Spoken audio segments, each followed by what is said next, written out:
Welcome to the Wired to Hunt podcast. This week on the show, we are running Justin Hollandsworth through our What Would You Do gauntlet, in which I will be giving him a series of hypothetical hunting situations to see exactly how he'd handle them and why he'd do it. Welcome to the Wired to Hunt podcast, your guide to the whitetail woods. Presented by First Light, creating proven, versatile hunting apparel for the stand, saddle, or blind. First Light. Go farther, stay longer. And now, your host, Mark Kenyon. All right, welcome back to the Wired to Hunt podcast, brought to you by First Light and their brand new whitetail hunting line. Today on the show, we are back with our What Would You Do series. 2 weeks ago, we had Aaron Warburton from the Hunting Public, and today we have Justin Hollandsworth from Lone Wolf Custom Gear and the Whitetail Addiction Show. He's one of those diehard deer hunters who just gets it done every single year. He hunts mostly across the Midwest with a pretty aggressive style. He's one of those Andre D'Acquisto disciples who, has proven time and time again to know how to kill big old bucks. He does it in a very mobile, very run and gun kind of way. And he's one of those guys I really enjoyed chatting with over the years. So we've talked to him, I think, twice before. Once to get a deep dive into one of the bucks he killed a couple of years ago. And then maybe 3, 4, 5 years ago, we did kind of an overall, breakdown of how he hunts. So today, in this new episode, we're taking this quote unquote, what would you do approach. So if you haven't heard the episode 2 weeks ago or in past years when we've done this, the basic idea is that I present Justin very specific hypothetical hunting scenarios. So, something like, imagine you're in Ohio on October 15th with a west wind and this thing happens, right? The idea here is to get a look at how his mind works, how his decision-making process works, how his style of hunting can be applied into all of these different places and scenarios and situations. It just gives us a different way to learn, a great way to get kind of how-to information in a very relatable, applicable way. So that's the plan. That's the hope. I really enjoyed this chat with Justin. I think you will too. I don't want to beat around the bush. Let's get into it. Hunting season is either here for you or very soon will be. So let's get to really focusing on how to become better deer hunters. Justin's going to help us. Here we go. All right. Here with me on the show for a repeat appearance is Mr. Justin Hollandsworth. Welcome back to the show, Justin. Thanks for having me. Appreciate it. I appreciate it as well. I was leading into this, went back and checked out a couple of your old videos from Lone Wolf's YouTube channel and was thinking back on our last conversation. I think it was the buck you killed, Woody, that we talked about last time. And just, I don't say this to everyone. Just listening back to that, I thought to myself, man, Justin is one of the guys, like, number one, that I guarantee I'd enjoy like hanging out in deer camp with you. And B, just feel like you can teach something to every one of us every time we hear from you. Like there's something to take away from conversations with you. Just listening to your thought process in some of these past videos, there's always something that catches my attention. And it's a long-winded way of saying, I'm glad that you're here for this. And I appreciate you making time to go through the What Would You Do gauntlet. Now, do you feel like you got a good handle on what this is going to entail? Yeah. I think you're, it just sounds like we're going to walk into some situations and maybe a particular deer or maybe a certain setting and time of year or whatever. And because every single one of those, there's so many variables to all this. Yeah, it's so true. And that brings up a really good point, which is if I throw you a scenario and you can think of a real life example that was similar to this, those are always good things to share. Like I always enjoy like, hey, this reminds me of this specific thing. And here's how this went, and this went, and this went. Again, like those specifics always end up being super helpful. So I think without beating around the bush, we should just jump into it. Maximize your time here. Yep. Here's the first one. This is something that I wouldn't be surprised if it's happened to you before. It's certainly happened to me before. Probably most people. And it might be something happening to folks like right now. So imagine this. You have been out summer scouting throughout the last couple months, and you found a giant. You found the deer that your heart is set on. Big old monster typical, let's say. Like biggest typical you've ever been able to hunt. Let's just throw that out there, okay? And he happens to be on a property you have permission on. You have pictures, pretty consistent pictures. You've gone out there glassing. You've got some velvet footage. You've been able to really dial them in. September arrives. It's around that time that velvet's going to peel off. And as bucks do, he disappears. What do you do in that situation? Are you going to seek him out? If so, how? Or in this kind of scenario, do you feel like, I've seen him come back enough times, I'm going to hold out? What do you do in the short term and long term if you really want to figure out this deer? For me in that situation, I would want to definitely I definitely want to seek him out, try to figure out exactly what he's doing. When that stuff starts to happen too, the first thing that I'm going to go to is, I'm going to look at we were just talking earlier, it's been a very dry year here. So, I'm going to start, just trying to figure out, okay, where's the local water sources? And maybe I need to get a camera over there, or maybe it's something that I can glass from afar, which is what I would probably prefer to do. Because maybe, and that just kind of depends too on what's the pressure like in that area. I mean, is there a lot of pressure? Then if that's something that I could glass, I would much rather go that route than go over there and stomp around and muddy up the water, so to speak. The other thing I want to be very aware of too, I do want to get my boots on the ground because, beans are turning. So they're not hitting those beans as much. I want to find those preferably white oaks because that's what, most of the deer, here prefer over anything. I think they prefer those over reds or whatever. And just trying to understand where the shift is taking place. And the other part of that is what other deer are there and what kind of personality does that buck that I'm interested? What kind of, is he passive and not very aggressive? Because I've seen huge giant deer, just very, very just passive deer, didn't like to be around other deer. And I've seen other deer that were not even close to the rack size, but they're built like a Brahma bull and they're just, looking for a fight all the time. And so I want to understand all those situations. And then try to pick the deer up in some way, using that information. But if I can't, then I think it's always a good idea too to maybe understand some of the other properties and stuff like that are around there, and maybe try to gain some more access, and maybe go throw a camera or just, spend some time, glassing and kind of being discreet when you're doing that, because you can draw some attention to yourself real quick, with a pair of binoculars or a spotting scope. That's how I would go about it. So a little bit more on that last part. Let's say you do the glassing. So I'm assuming driving around some evenings, back roads, doing perimeters. How wide of a radius would you start searching? Like if let's say this deer was on a 90-acre parcel, that's where you saw him all summer, and now he's gone. How wide are you going to start searching for him as you start driving and glassing surrounding properties? What's that zone of interest? I would say within a square mile, I would keep it probably, no more than that. I've definitely been fooled on that before and seen them, go much farther than that. But,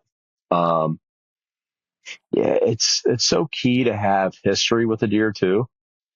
Um, and to have a little bit of historical data and stuff like that, whether or not they were a homebody and liked that place, or maybe they just summered there, and then you knew that information about where, maybe they didn't move that far, but maybe it's a couple properties away from, that piece that you have access to. But I mean, I would start there, um, and just probably keep expanding it. But, um, just the biggest thing is um, you could be on that 90-acre piece, and that deer could be right there too. Because if it's early season, I've seen this. I just seen this just recently. This just happened where I had cameras on a place, and and you rely too much on those things, and and the only place I ran cell cams on all year was just my farm that I own, just because it's an hour and 20 minutes away. And I just been running, I just kind of went old school and went all, SD, cameras on video mode for the summer.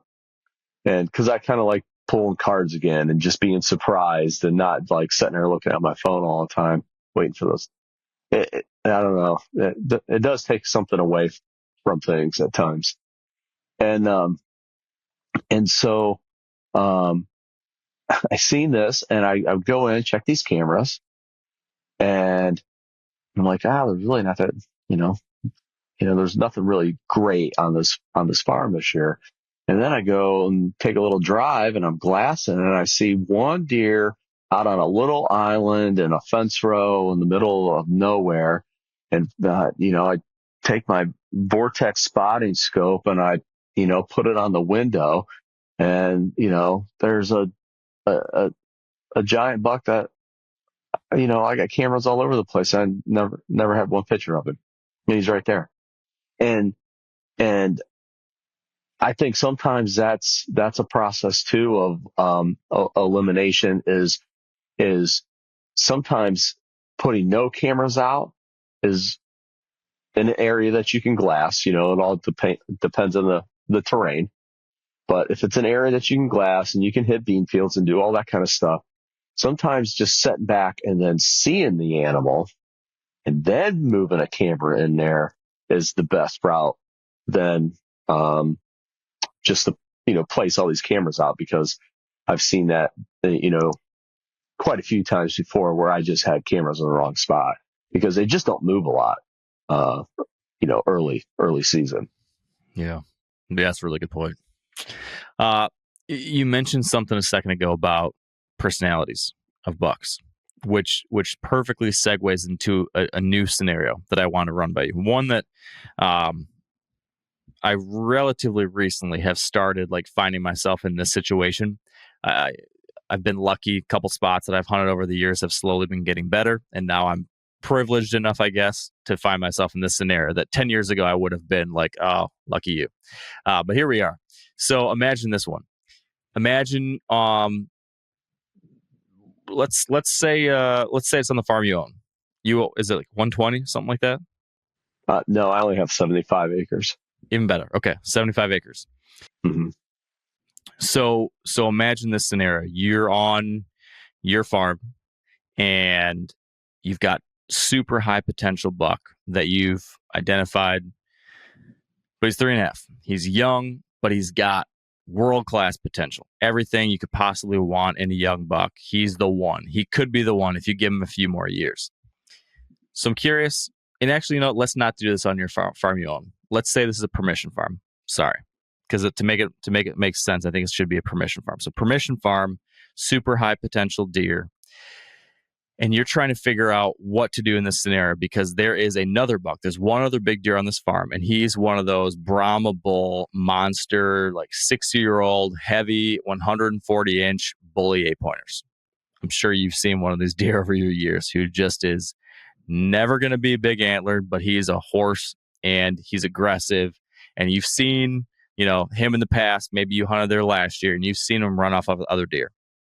So your scenario is this: you've got this incredible high potential young deer, and you've got this bully big old 8-pointer. In this scenario where you really are hoping that 3.5-year-old will make it through for a couple of years, what do you do to help ensure that? Do you, at least in my mind, there's two scenarios I consider in this situation. One option would be, man, I should stay out of there and let that buck, that 3.5-year-old, never get pressured by me. I never want to push him out of there. I want to keep it hands off and leave that deer to feel as safe as possible. So that could be one option I would consider. But on the flip side, I'd be worried that the big heavy 8-pointer would push him off. And so another side of me would say, hey, I should go in there and kill that big 8-pointer. And then that leaves it as a safe place for him. But you risk pressuring if you're in there trying to kill that big 8. What do you do in that situation? Well, it probably depends on what I have on other farms to hunt. If it's, well, I had a buck last year, a big, huge 8, older deer, had 3 years of pictures of him, wasn't really interested in him. But I had a couple really young studs over there, but he was, he ran the show. I honestly, I went over there and sat maybe once or twice during early season, just so I could see one of those younger deer. Never did. Never seen him either. And there was one other older class deer over there too, that, a friend of mine on another property about a mile away ended up killing, which kind of helped the whole situation over there too. And so as season went on, and then I got into late season, I shifted gears, and I was like, you know what? I could really make that farm good if I just went in there and just to see if I could get that deer out. I'd prefer that deer to be gone, because, and whether it's me or I've had friends that, before, where I'm like, hey, would you shoot this buck? They're like, oh yeah. Like, well, if I can, let me talk to the landowner, this and that, I'll take you in there. Like, I think we can get it done. Like, and I've taken friends and had that done, before, and helped out a buddy fill a buck tag. And that's fun. That's always awesome. I enjoy that part of it just as much as, myself anymore. But last year it just ended up, I had my tag in my pocket all the way until January 31st, because I shot a big one and lost it. And so I ended up going over there and ended up killing that deer on January 31st.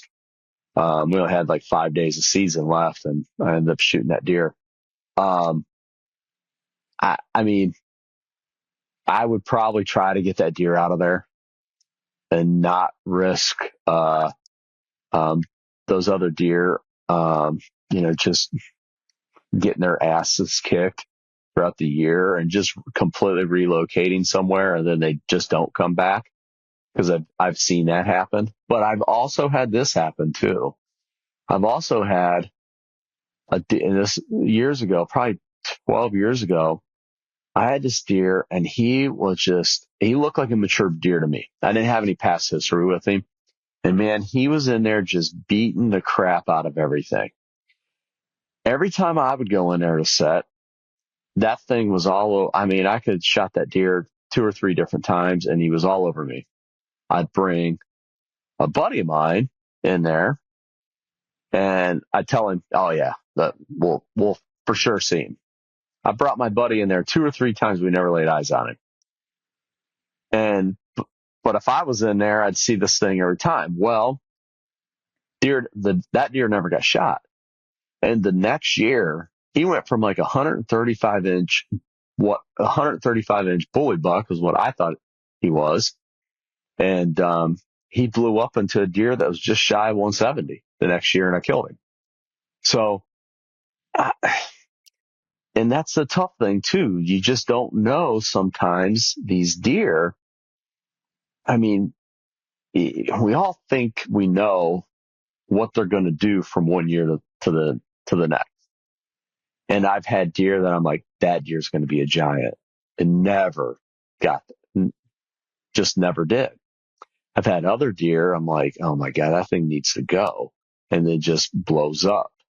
But, I heard this not too long ago. Lee Lukoski said this. And, when he said it, it was like a light bulb went off. I was like, yep, I never thought of it, but no, he's 100% right. It's like I think all bucks have one year that they make just an exceptional jump. And you just you never know when it is. And, so it's tricky. I could go, I could go a lot of different ways on that. But on a big old bully buck with a couple young studs around, I would either shoot that deer myself or bring a friend. I think that'd be the best way. Would you hunt in that situation any differently? So trying to kill the bully buck, would you be more conservative because you're trying to have a light touch for the young studs? Or would you be more aggressive because you want to get him killed fast? Or do you just hunt him like you normally would hunt any other target buck? I would probably just be super aggressive with him.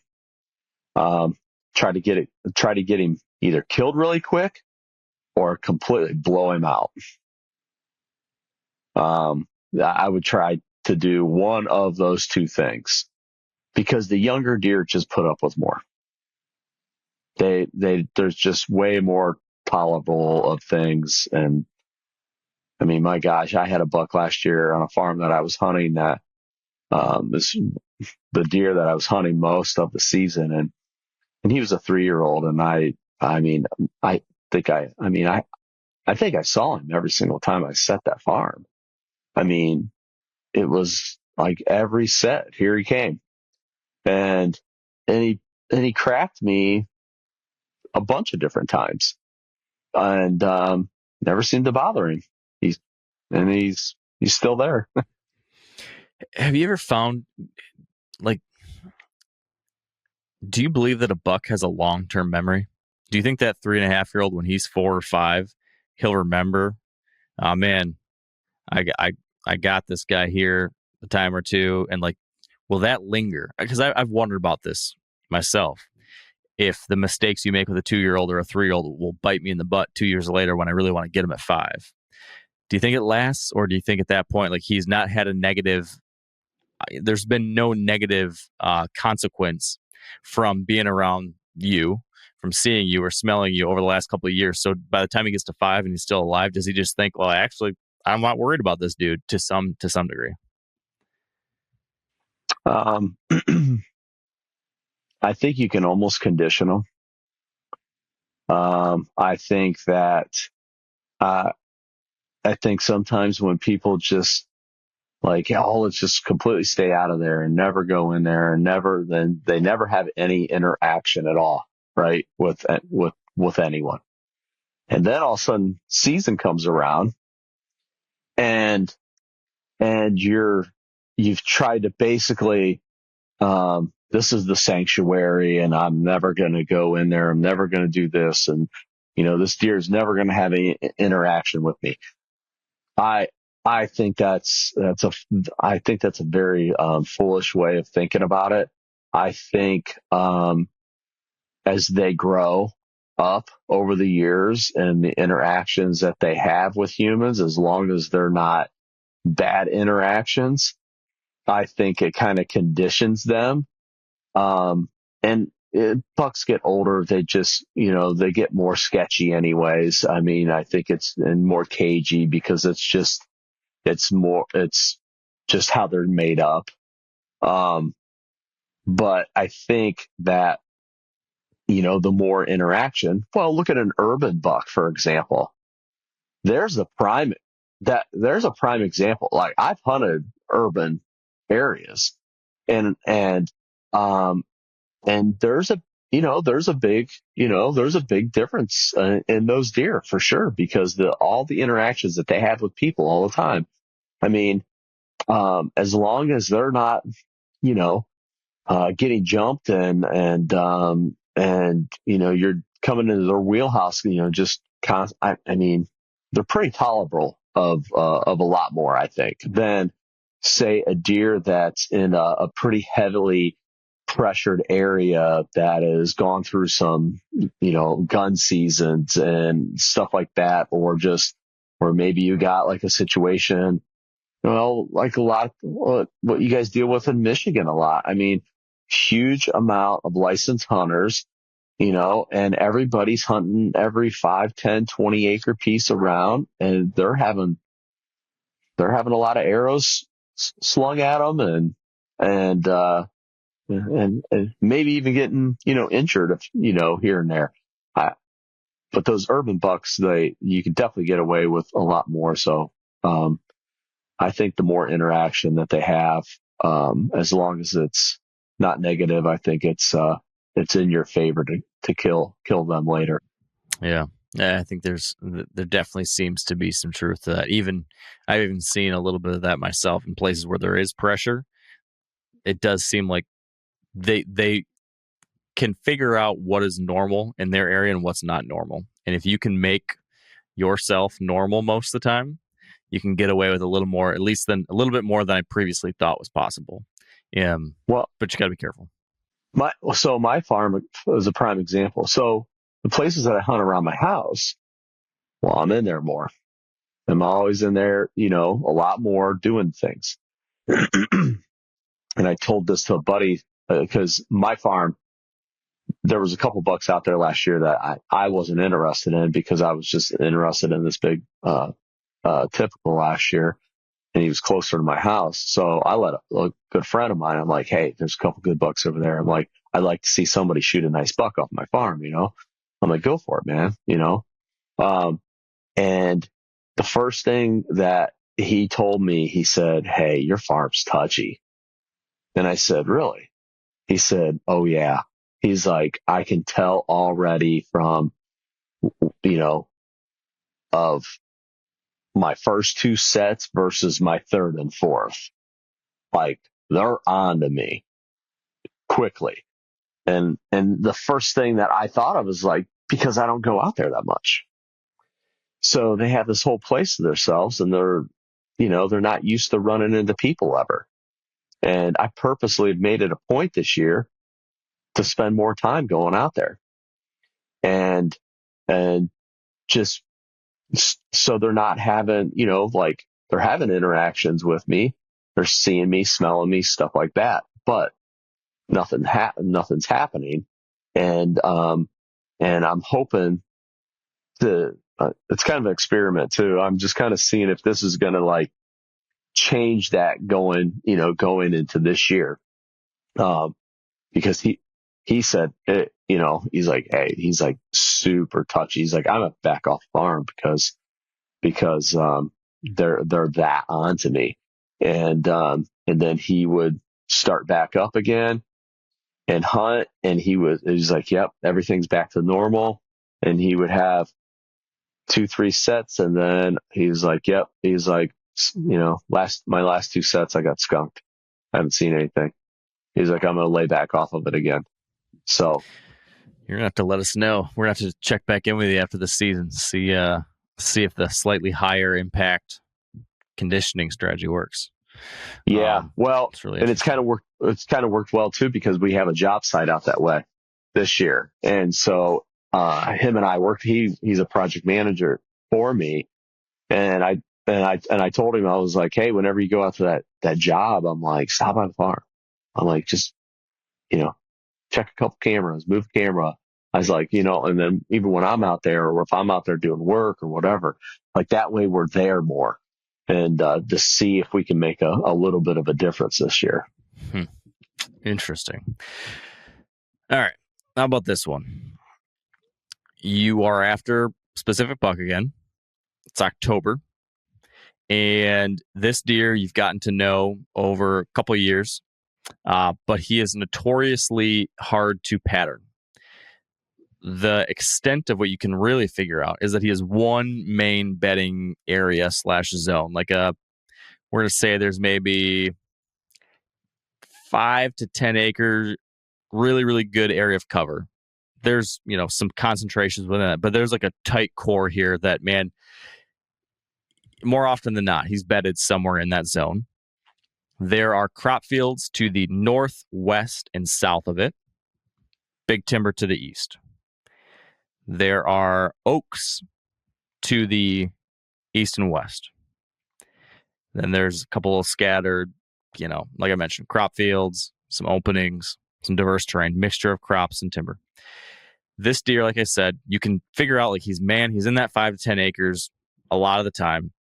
But when you hunt around him, it's very hard to predict if he'll go north on this day, west this day, south this day. He's always, any sighting you have of him, any photo you have of him is on some spoke leading out from that core.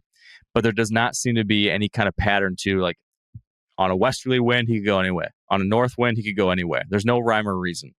And there's not any major change in food source because there's beans and corn to the north, there's beans and corn to the west, there's beans and corn to the south.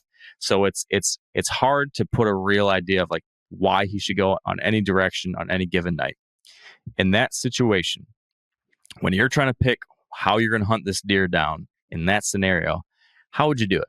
How would you try to kill a deer like that, at least in my telling, is very hard to pattern?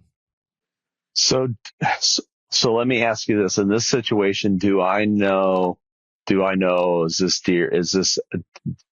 deer like a real touchy deer? Or do I have any, like as far as his personality, what kind of deer is he? I'm going to say he is a homebody deer who he's stuck around for years, and it's hard to push him out of there. He wants to be there. Okay. Then I love these kind of deer because that kind of situation there, and it's something you got to learn. I think it's got to be, you got to develop confidence over the years to do it. But I think those are the time. Okay, you got a general idea about where he's at. I think those are the moments where you have to go in and do a light bump on that deer, just to get a sighting. Because if he's bedding, say, a 5 to 10 acre, piece, my gosh, that's still a lot of room. And if you're bow hunting, if he's in 5 acres and you're 1 acre over, you're a million miles away. So to me, it makes a lot more sense to take the chance, go in there, so you can fully understand the situation, and just try to do a light bump on the deer, get the wind in your face and just kind of go creeping, and then just, get a visual, because once you got a visual, then you got an exact location. And then once you got an exact location, so exact location of bed is what you want to find, right? Where he stands up from. Yes. So, and then once you got that exact location, then you got a real good general area. Say it's say it's a 20 by 20 area where he could bounce right around there or whatever. I would probably go over and look exactly where he was at, just to see if there was other beds. And then from there, I would probably, I would definitely have a stand with me, because I wouldn't want to come back, because that would be the last thing that you'd want to do. And I'd want to probably get a stand hung based off of, what makes the most sense for his return. And maybe it's for an evening hunt because you bumped him during the middle of the day. And maybe, okay, what makes the most sense? Why would he come? So I seen him run off this way. What makes the most sense? He knows something jumped him out of there. It's danger. Doubt that he's going to come walking in there with the wind at his butt. he's going to come in a manner of being able to detect some kind of danger. So you want to be just off to the side of that, and you just got to take your best educated guess and go for it. And then in that situation too, I would want to be able to, if I didn't kill him that evening coming back, like, I would be, thinking the whole time while I was in there, what's the wind going to do tomorrow? What's the weather going to do tomorrow? Like, okay, do I, if I set this tonight, do I need to pull this when I'm done tonight? And if I do need to pull it, where on this knob or a section here do I need to be to do the same thing I'm doing currently? And I would try it, but preferably I would rather be in that same tree and just leave all my stuff in there, bow, everything all set up so I could creep back in and try to get, that other crack at him. But even if I don't, and say he doesn't come, that evening or the next morning, at least I have that now. Now I can start painting little pictures out of my head of like, okay, I know that, this bean field over here is completely brown, and this was, this bean field over here was winter wheat, and then they ended up planting it late, so this is still green. Or, hey, you know what? I guarantee you this fence row over here that always has those big white oaks, I guarantee you all those white oaks over there are dropping. And paint some, situations out in your head of where he might be, going for an evening hunt. But as far as a morning hunt goes, and if you have that information, because he beds there for a reason, and and Andre taught me this years ago. He's like, you bump him out of there, and like, he basically shored up a spot, and you gave him confidence on why he beds there. He escaped. He did not get hurt, and he's going to come back, because that is the amazing thing about big whitetails too. And it took me a long time to get past this. Is sometimes you can't burn them out of a spot. I've had bucks that I've hunted before that I felt like I was going so hard after them, and I was having so many encounters with them. And there was times where I was getting busted, and I'm like, oh, it's done. There's no way. Like, this is the second time that he's cracked me. And no, he's still right there. I think there's a big misconception on that. I think that they'll tolerate a lot more, due to years of being able to stay safe in an area. Imagine you're a 70-year-old man who's lived in the same house for 50 years. If that was me, you'd have to bug me a whole lot to convince me to move out of that house that I've been safe and happy in for decades, So, yeah, I can see why they can be more kind of location consistent than we used to think. Yeah, I was always just so worried about that for a long time. And there's times where there's times where I fall back into it, where I play this head game with myself, and I should know better from past experience, but every once in a while, my old self kicks back in of being super conservative and not taking the chance. And that turns into me either not getting the deer or or somebody else getting the deer or something like that, so it's, there's a fine line in there. I also think you got to know you got to know the animal. Like when you said a homebody, I was like, oh, okay, now we're talking. Now ones that do some roaming, that that you could see 2 miles down the road somewhere. That that's a different situation. For sure. I mean, I had a deer during the late season that I was hunting, and my gosh, I cannot believe, like, even for late season, like how far that deer would move. Like a buddy of mine that hunts a couple miles down the road, he's like, "Hey, where you at?" I'm like, and I call this deer Lucky, and I was like, "I'm in here hunting Lucky." He's like, "Well, might as well get down because I just got a picture of him down at my main farm." I'm like, "Are you kidding me?" It's crazy. So you brought up kind of your willingness to take risk with pushing in and pushing on a bedding area. That brings me to another one of the scenarios I want to run by you. This is a kind of an adjacent idea, but this is riskiness when choosing a tree.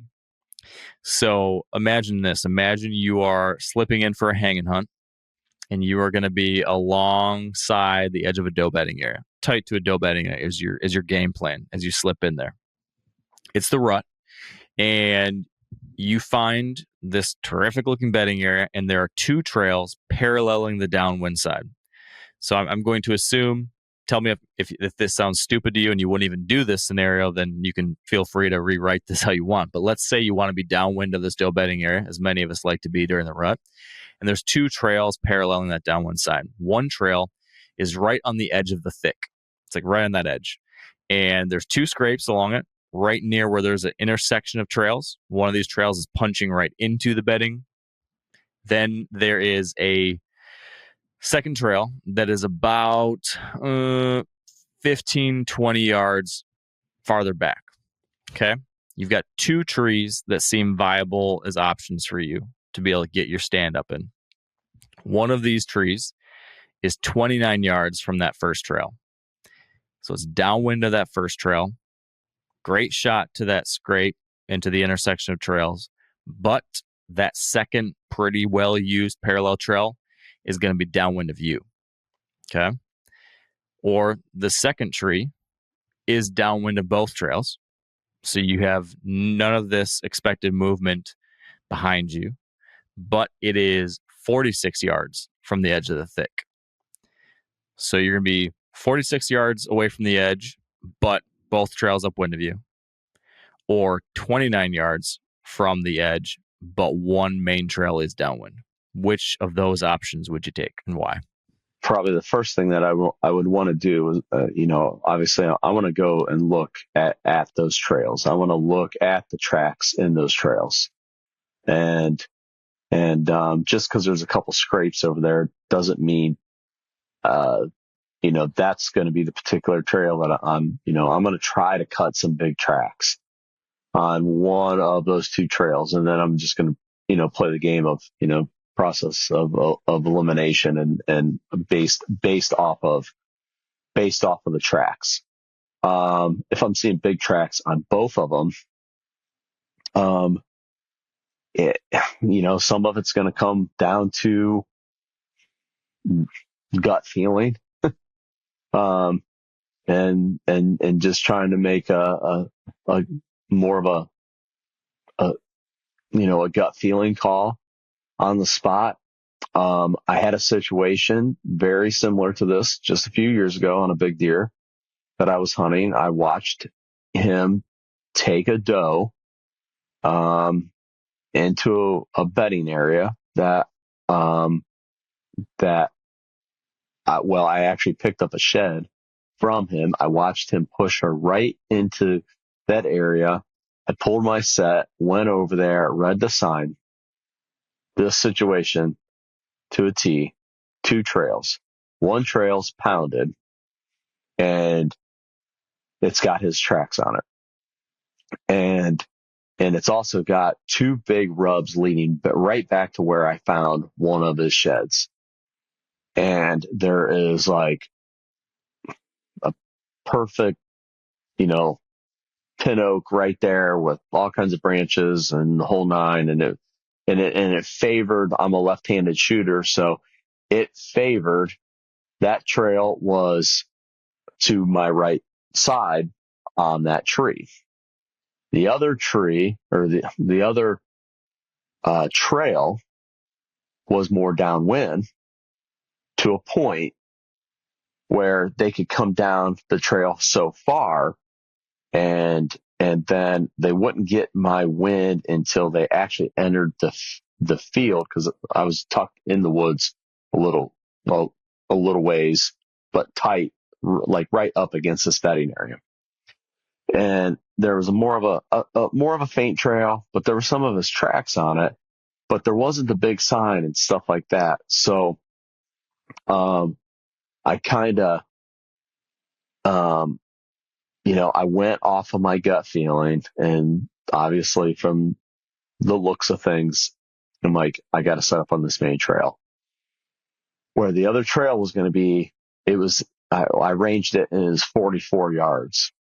And I just thought, I just didn't feel like in that situation he would come down that trail. Well, he did come down that trail that night. And he was on my left-hand side, and being a left-handed shooter, that's not favorable, you got to turn your whole body to make that shot. And that's a long shot. And I don't, I practice, longer ranges. I'm shooting a lot at 50 and 60 yards. And I knew that trail was at 44 yards. And when I watched him stand up out of his bed at 80 yards, and it's on one of our Whitetail Addictions episodes. And he stands up with his doe, and he's right there at 80 yards, and he's working a tree over and the whole nine. And then he comes all the way down, in that situation. In that situation, I'm 9 times out of 10, it's gut feeling, and it's also just, what your eyes are telling you as far as the sign goes. And to me, the trail that I set up on, I felt like that was the right trail going into it. And it just didn't play out like that. And, I was fortunate enough to make a great shot on the deer at 44 yards, and he only ran like 50 yards and piled up. Would I have changed anything today if I went into that same situation? No, I probably would have did the same exact thing. I think sometimes you can try to cover too much. I think you're always better off to favor one particular trail in that situation. And just be as dialed as possible for that one specific scenario. Yeah. And and then it kind of all goes back to okay, and if you blow it, you blow it, and that's the game though, Mm-hmm. If this was easy and they just rolled over all the time, it'd suck kind of, it's like you kind of want to go at it with them a little bit. It's true. We wouldn't be sitting here recording episode 850 or whatever of this podcast that people have listened to thousands of hours of this stuff, right? Yeah. And that's what's so fun about it to me. I love that part of the unknown. I don't want it to ever get to the point where it's, and it never will, because a big whitetail, mature buck is cagey, and they're always going to be, so good at the game. But I like that challenge, I like that, just trying to play trying to paint these scenes in your head of what's happening and what you're trying to picture what's going to happen next. Because that's, I've said this a lot to my buddies before too, because I did this for a long time, where I used to chase trail cam pictures, and that's a really stupid game to get into. because it's already happened. So I think trail cameras should just be used mostly just for inventory reasons, honestly. Yeah, I feel like that's becoming even more of a prominent thing now, just as cell cameras have just so dominated so much of our mind space now. I think a lot of people are doing that, and I was guilty of this last year. And even though the year prior I was talking to you, I think you and I had a conversation about this in January of 2023 when we were talking about Woody, and we both sat here and talked about, man, you can't chase these camera pictures.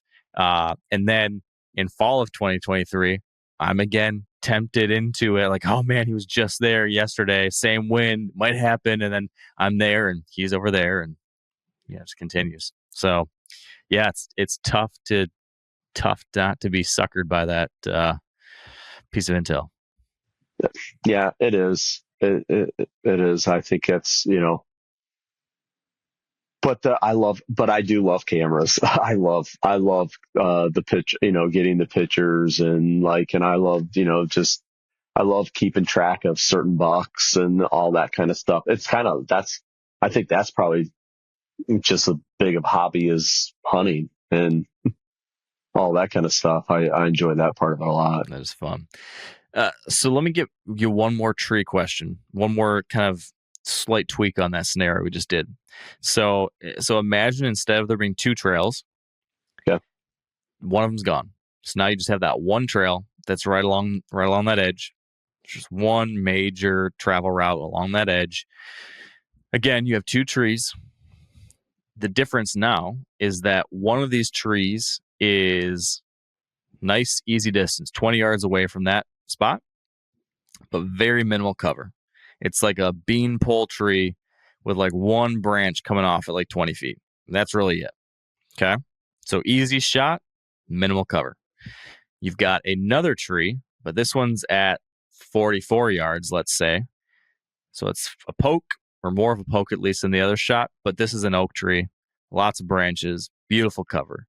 Do you take the slam dunk shot but questionable cover, or do you take the longer shot but lots of cover? I would probably take the closer tree, and I would probably just set my stand up a little bit differently than the way that I typically set up. I typically, being a left-handed shooter, I typically set up my stand to shoot the deer on my right hand side, and I prefer to sit when I shoot. I think there's less movement because there's not the grab the bow and stand up and draw. I mean, it just takes one, it's one less movement, like have my bow close and just be able to draw on the animal. But in that situation, I might flip the stand to the backside of the tree. I'm more of a sitter than a stander, but in that situation, I would use the tree as cover to be able to peek around. That might be, I know, in that situation, some guys that saddle hunt and stuff like that right there could be the advantage to that. Where I would probably do it a little bit differently, where I would just, I would just flip my seat up on my lone wolf and peek around the tree and, stay tight, to the tree because, you're going to have to beat some eyes on some other deer. That's because there's just a lot that can happen at 44 yards. Yeah. The way that a whitetail can react to a buck going off is just, is pretty unbelievable. So I would much rather have that close shot. And that's really what bow hunting should be. Who it was either Gene or Barry Wenzel that said it. It's a game of how close you can get, not how far you can get. So with the advancement of with archery equipment and people just being able to shoot farther and stuff like that, more accurate. Yeah, I had a target for sure. Definitely think that's possible. But man, I don't like to shoot past 40 yards, but I've done it. Um, um, because every once in a while, this thing's like comes back into my head. And I'm like, well, if you're not shooting, you're not killing. So, I've taken some longer shots before. But I've taken some longer shots too, and I've missed animals and I've wounded animals as well. So that brings us to that you couldn't have more perfectly segued to the next scenario then, Justin, which is I'd like to understand how you handle that scenario you just mentioned. So let's say your target buck, the buck you're after, let's say he comes out at 44, like we just described, and you're sitting there like, I don't know, that's a poke, a lot can happen, but you kind of feel the pressure. I got this is my one chance, and you take the shot and you hit him, but it's a non-lethal wound. So maybe you graze his back, or you hit the shoulder, or you go underneath the brisket, whatever it is, you wound him, but you're pretty darn sure the deer survived. What's the next 24 to 48 hours look like? How do you handle that mentally? How do you shake yourself out of it, or get yourself right, or figure out what was going on, or what mistakes happened? Like, just how do you process and move on from that situation? It's a really hard thing, for me to get past, to be quite honest with you. I, I probably still struggle to this day with that. When a situation like that happens, yeah, the best, I mean, honestly, the best thing that you can do is just not sit around too long and lick your wounds. You have to get back out there. You have to start scouting again. You have to, almost keep your mind busy and thinking about my next move and how I can get back on this deer and so on and so forth. Because last year I was hunting a big typical that I was after, had an encounter with him. 2-3 days later, came back, had the deer coming in on a string to, got to 40 yards, heard another deer, and went down into the creek. I ran out of daylight and I was stuck in the tree. And I could hear him sparring with this small buck down there. So I was like, okay, an hour of complete darkness, and then I'm going to slip out. Well, when I was leaving after an hour of sitting there, and I never heard anything around me, I thought the coast was clear. Something heavy footed bounded off, and I was just convinced, there's a bazillion deer in that area. But in my head, I was like, 100% that was him. I screwed it all up. And man, that was, to me, that was no different than doing what you just were talking about, wounding him or missing him or whatever it might be, because, I gave up my location. He knows he's being hunted now, and it's just a completely different ball game. And, how I handled that situation then is in that particular area, it's pretty open, a lot of big farm fields. So I was spending a lot of time, glassing, observation sets. And then even on times that, cause I got to know. So I love just to do a perimeter search of, like, a field, and just to try to cut, maybe cut his big tracks, or, different stuff like that. So that way, I'm still in the game, and I'm watching my cameras, seeing if he's going to show back up and stuff like that. In that particular situation, I mean, that deer went missing for a while. I mean, he went missing for a few weeks. And, I really, really thought I blew my chance there for, quite some time. And then I got maybe a picture at night after a couple weeks, and it started to tick up a little bit. And that situation, for me, the way I handled it, I was like, okay, I got to get out of here for a while, but this is the deer that I want. And he's here. He's just not here as much. So for me, I packed up my stuff and I went to Illinois and spent some time out there just hunting, a different state and some new ground, and kind of let things just develop. And it kind of worked out perfect because I shot my buck out there and I came back home, and he was starting to get active on that farm again. And then, it wasn't 3-4 days after I got back from Illinois is when I got my shot. So, I just kind of let it cool down, let him get, and we're also talking now it's the week of, it was November 20th. So it was the week of Thanksgiving. So in my head, I just thought too, like, he's a big, huge, mature, dominant deer. He's done some breeding, and now he knows this week he's running out of does to breed, and there's a good chance that I might be able to catch him trying to find that last one. And that's what happened, on that particular morning. So speaking of November 20, then, one last scenario. On that date, November 20th, you're out hunting and you are evening sit, 2 hours left of daylight. You've just got that one buck you're after. He's the one you're after again. And you spot him. You're up in a tree. You're posted up in a tree. You spot him on a doe. So he's already got the doe. And she's walking him off straight away from you and out of sight in the direction where there's a food source. 2 hours left. He's the only deer you're going to kill. What do? Do you stay there and just hope he comes back? Or are you going to do something wild and, I don't know, do something different? What are you doing then?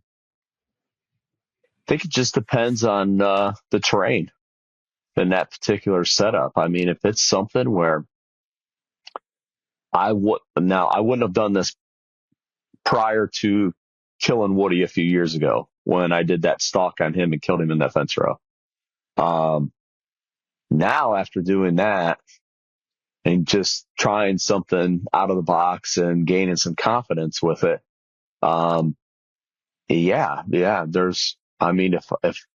I feel if there was a fence row or if there was some way or ditch where I could sneak down and try to, cut them off and have the wind, in my favor, I would definitely do that.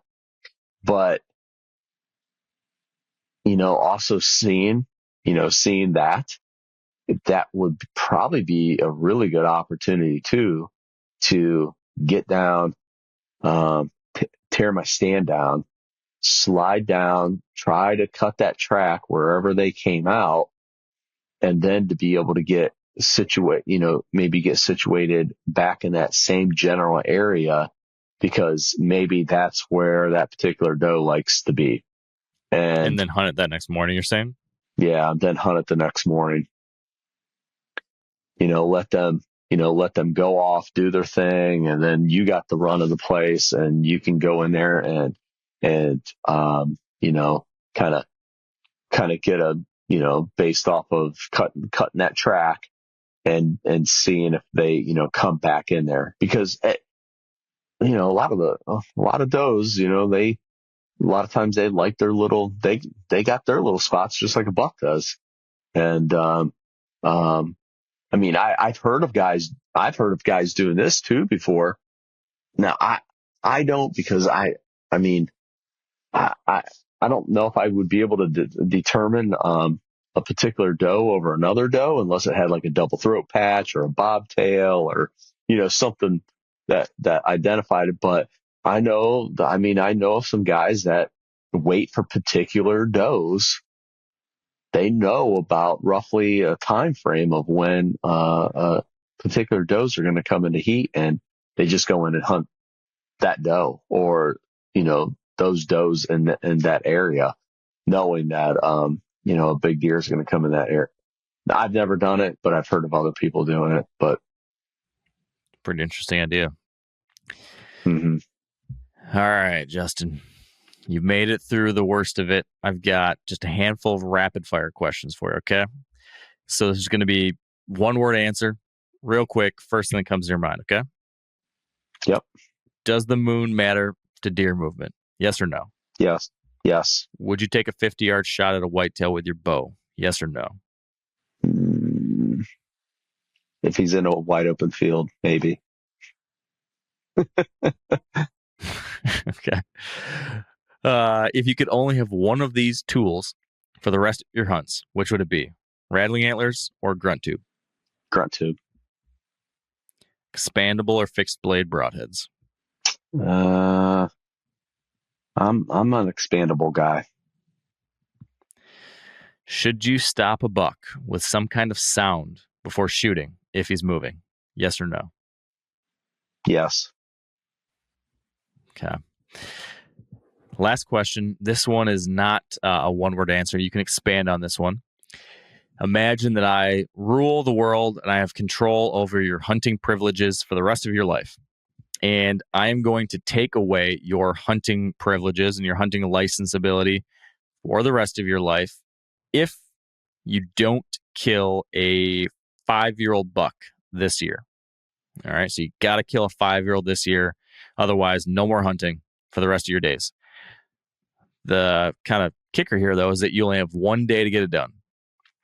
So what I'd like you to do is pick the date on the calendar that you would like for this hunt. So you get to pick one day and then describe for me in as much detail as you can the exact type of location you would like to be for your setup. So, you can tell me what state you would want to be in. You could just describe a general kind of habitat setup, a specific, the details of what kind of tree you want and how you want it set up and what kind of cover or what kind of sign you want around you. Paint the picture as best as you'd like to or as best as you can. But give me the date and this amazing picture perfect setup that will almost guarantee you kill that 5-year-old. What would you do? I would probably, if I had the perfect hunt in that situation, it would be, and this particular date has been very good to me, in Iowa. I'd be in Iowa. I would be on it'd be a morning hunt on, say, November 9th. And it would be a big oak flat, with the thermals pushing up and you just being invincible. Doesn't matter what your wind is because you got that lift going on and it just doesn't matter. You snuck in there, never blew anything out, which is like almost impossible, but, and I mean, and it would be about 20 degrees, frosty. That would be like that would be the perfect situation. Like, I dream about those. I dream about that all year. So I know exactly what, I can picture that whole thing. And and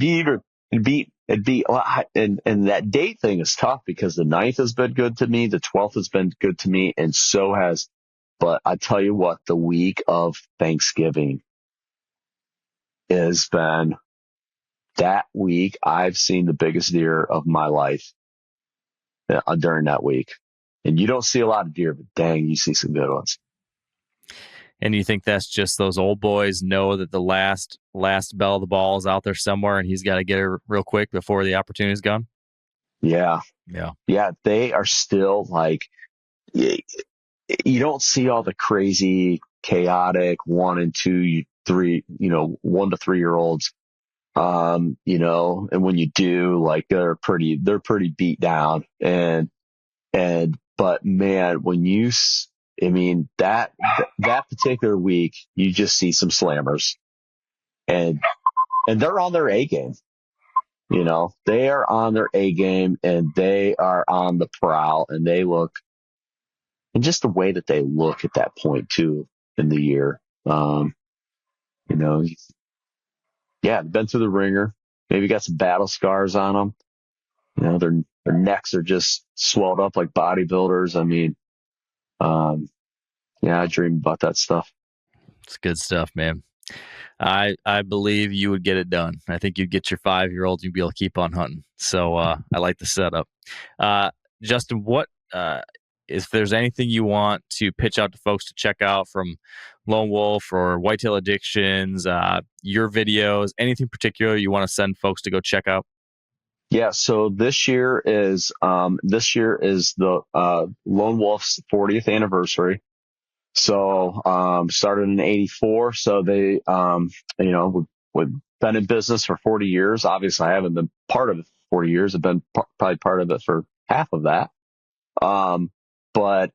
Yeah, I would love for people to go over to our YouTube page, Lone Wolf Custom Gear. And we just started dropping our Whitetail Addictions episodes on there. And these guys are just, they're truly from all walks of life. And they are just, a bunch of the best dudes that I know. Great friends. And these guys just know how to get it done. And we're not, if you're looking for some high quality, Heartland bow hunter stuff, and trust me, I love Heartland bow hunters. The quality of their stuff is just unbelievable. It's not that, because we're all just do-it-yourselfer, self-filmers, and it's pretty raw. No, but I'll tell you what, when I am thinking about future podcast guests, trying to find some new folks, anything like that, your guys' stuff is always one of the first places I go and start. Have I talked to this guy?